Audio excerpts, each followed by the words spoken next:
भूमिका। सीमाएं क्यों जरूरी है और ये पुस्तक क्या सिखाना चाहती है।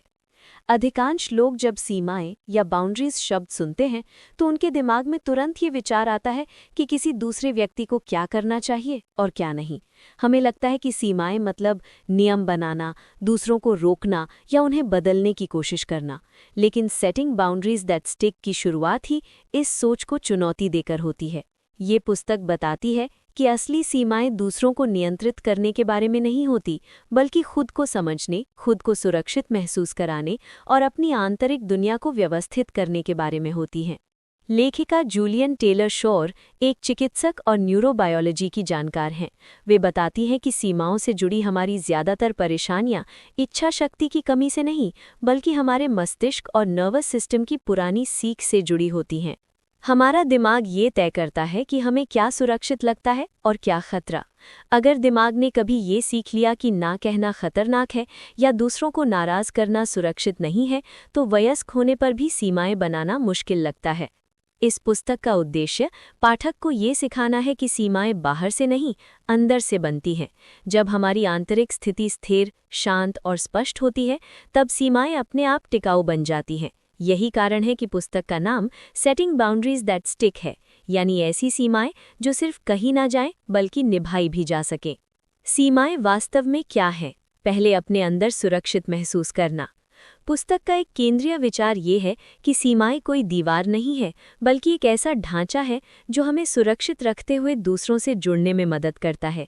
बहुत सख्त सीमाएं हमें अकेला और बंद कर सकती हैं, जबकि बहुत ढीली सीमाएं हमें थका हुआ, उलझा हुआ और दूसरों की भावनाओं में डूबा हुआ महसूस करा सकती हैं।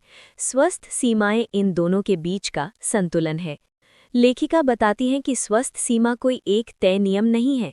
ये व्यक्ति विशेष, संस्कृति, जीवन अनुभव और नर्वस सिस्टम पर निर्भर करती है। जो एक व्यक्ति के लिए सामान्य और सुरक्षित है, वो दूसरे के लिए असहज या खतरनाक हो सकता है। इसलिए ये पुस्तक किसी परफेक्ट सीमा की परिभाषा नहीं देती, बल्कि पाठक को अपनी आंतरिक अनुभूति को समझना सिखाती है। यहाँ इंटीग्रेटेड ब्रेन की अवधारणा आती है, एक ऐसा दिमाग जो भावनाओं और तर्क दोनों को साथ लेकर चल सके। जब हमारा दिमाग संतुलित होता है, तब हम रुक सकते हैं, महसूस कर सकते हैं, सोच सकते हैं और फिर निर्णय ले सकते हैं। लेकिन जब दिमाग खतरे की अवस्था में चला जाता है, तब हम या तो लड़ते हैं, भागते हैं या चुपचाप सब सह लेते हैं। सीमाएं तभी टिकती हैं जब हमारा दिमाग इस संतुलित अवस्था में हो। अंदर से बाहर की ओर, आंतरिक सीमाएं पहले। पुस्तक जोर देती है कि बाहरी सीमाएं तय करने से पहले हमें आंतरिक सीमाएं बनानी होती हैं। आंतरिक सीमाएं वे होती हैं जो हम अपने मन, भावनाओं और शरीर के साथ बनाते हैं। पहली है मानसिक या मनोवैज्ञानिक सीमाएं। इसका अर्थ है ये समझ पाना कि कौन सी भावना मेरी है और कौन सी किसी और की। अगर कोई दुखी है तो मैं उसके दुख को समझ सकता हूँ, लेकिन उसे अपने ऊपर लादना जरूरी नहीं। ये क्षमता हमें भावनात्मक रूप से थकने से बचाती है। दूसरी है कंटेनिंग बाउंड्री, यानी भावना और प्रतिक्रिया के बीच का अंतराल। बहुत से लोग कुछ महसूस करते ही तुरंत प्रतिक्रिया दे देते हैं। ये प्रतिक्रिया अक्सर डर, अपराध बोध या पुरानी आदतों से आती है। कंटेनिंग बाउंड्री हमें रुकने का मौका देती है। इस रुकने में हम खुद से पूछ सकते हैं कि मैं क्या महसूस कर रहा हूँ, मुझे क्या चाहिए, मैं कैसे प्रतिक्रिया देना चाहता हूँ। तीसरी है शारीरिक सीमाएं। हमारा शरीर लगातार सुरक्षा का संकेत ढूंढता रहता है। अगर शरीर सुरक्षित नहीं महसूस करता तो दिमाग भी शांत नहीं हो सकता। पुस्तक में ऐसे अभ्यास बताए गए हैं जिनसे व्यक्ति अपने शरीर की सीमा को महसूस करना सीखता है, जैसे ये जानना कि मैं कहाँ खत्म होता हूँ और दुनिया कहाँ शुरू होती है। इससे नर्वस सिस्टम को स्थिरता मिलती है। ये तीनों आंतरिक सीमाएं एक दूसरे से जुड़ी हुई हैं। जब ये मजबूत होती हैं तो बाहरी सीमाएं कहना और निभाना आसान हो जाता है। न्यूरोबायोलॉजी और सीमाएं, दिमाग कैसे प्रतिक्रिया करता है। इस पुस्तक की खास बात यह है कि ये सीमाओं को इच्छा शक्ति या नैतिकता का विषय नहीं बनाती, बल्कि नर्वस सिस्टम का विषय बनाती है। लेखिका समझाती है कि हमारा दिमाग अनुभवों से सीखता है।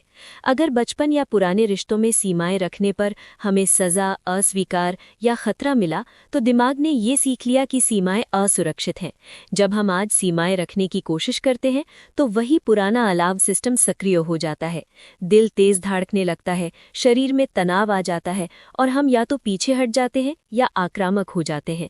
ये कोई कमजोरी नहीं है, ये दिमाग का सुरक्षा तंत्र है। पुस्तक का लक्ष्य इस सुरक्षा तंत्र को धीरे धीरे नया अनुभव देना है।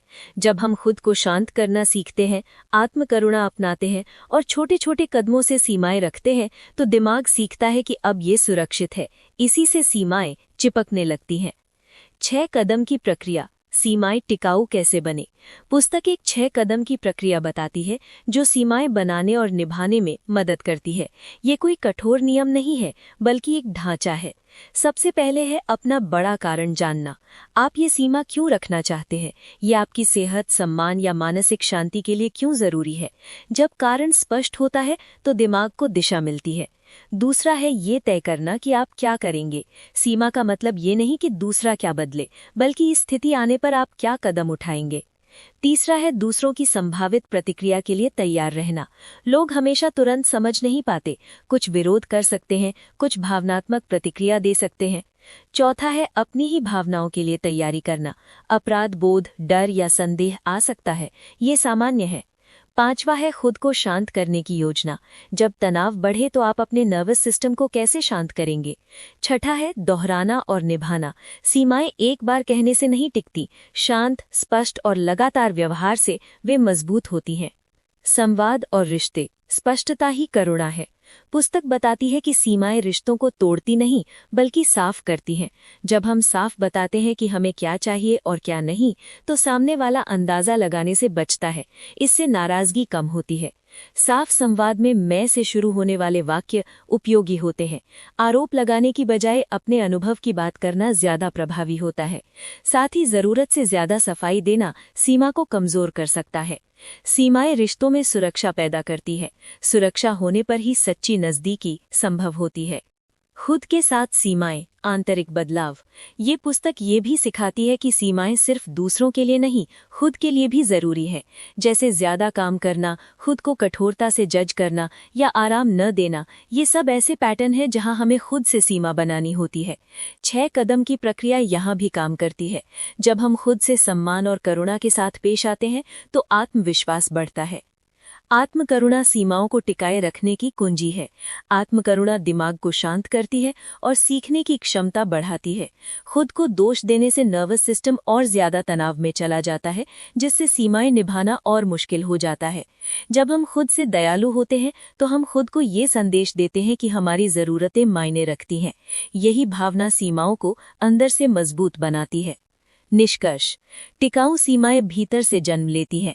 सेटिंग बाउंड्रीज दैट स्टिक ये सिखाती है कि सीमाएं कोई लड़ाई नहीं है, बल्कि आत्मसम्मान और आत्म सुरक्षा का अभ्यास है। जब हम अपने नर्वस सिस्टम, भावनाओं और शरीर के साथ काम करते हैं तो सीमाएं बोझ नहीं लगती, वे हमारे जीवन का स्वाभाविक हिस्सा बन जाती हैं। ये पुस्तक सीमाओं को डर से निकालकर स्पष्टता, करुणा और स्थिरता की जगह ले जाती है। जब सीमाएं भीतर से मजबूत होती हैं तो वे सच में टिकती हैं और हमारे रिश्ते, मानसिक शांति और आत्मसम्मान तीनों गहरे और स्वस्थ बनते हैं।